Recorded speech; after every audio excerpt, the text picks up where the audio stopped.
This Vipa podcast. Thank you for joining in our morning daily devotion. The war battles in ancient times were different. We may not be able to fathom how the wars took place. The wars between opponents were not from a distant place but face to face.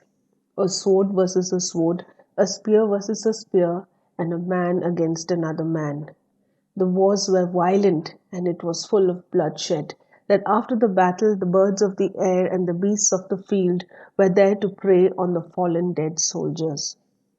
Second Samuel chapter 5 verses 17 to 25 we read, When the Philistines heard that David had been anointed king over Israel, they went up in full force in search for him. But David heard about it and went down to the stronghold. Now the Philistines had come and spread out in the valley of Rephaim. So David inquired of the Lord, Shall I go and attack the Philistines? Will you deliver them into my hands? The Lord answered him, Go, for I will surely deliver the Philistines into your hands. So David went to Baal Perazim, and there he defeated them. He said, As waters break out, the Lord has broken out against my enemies before me.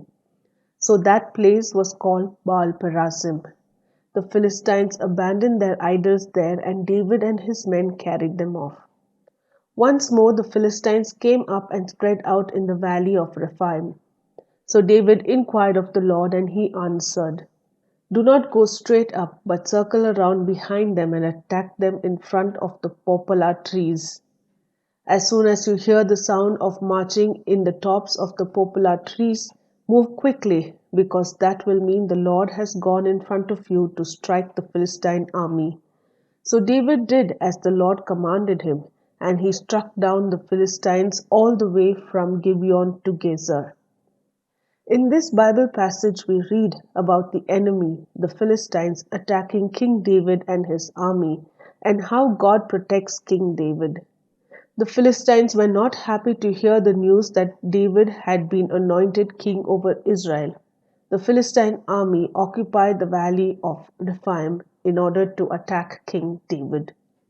A key lesson we need to learn from King David is that on both occasions of the battle, David went to the Lord for guidance about what to do. David sought the guidance from the Lord.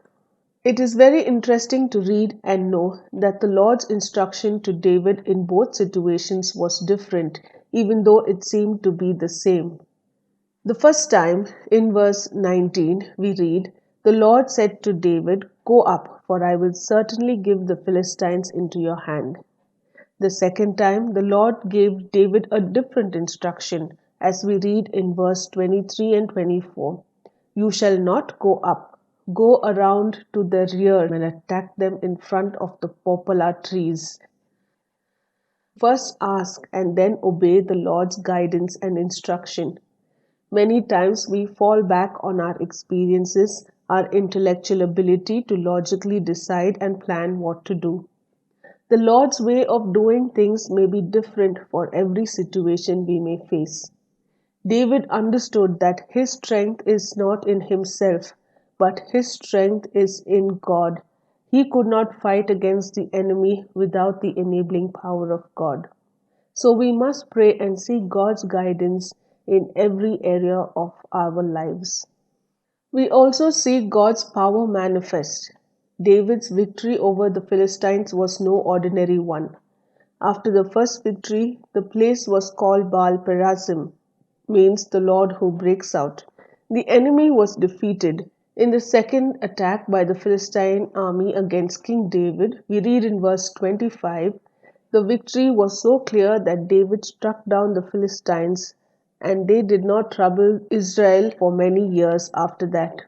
Another key lesson we need to learn from this passage Another key lesson we need to learn is that the Lord gives assurance that He is with us. When God's people obey God's word, they will see God's power at work. Let God's guidance lead you and His power manifest in your life as you obey His word. But seek first His kingdom and His righteousness, and all these things will be given to you as well. Matthew chapter 6 verse 33.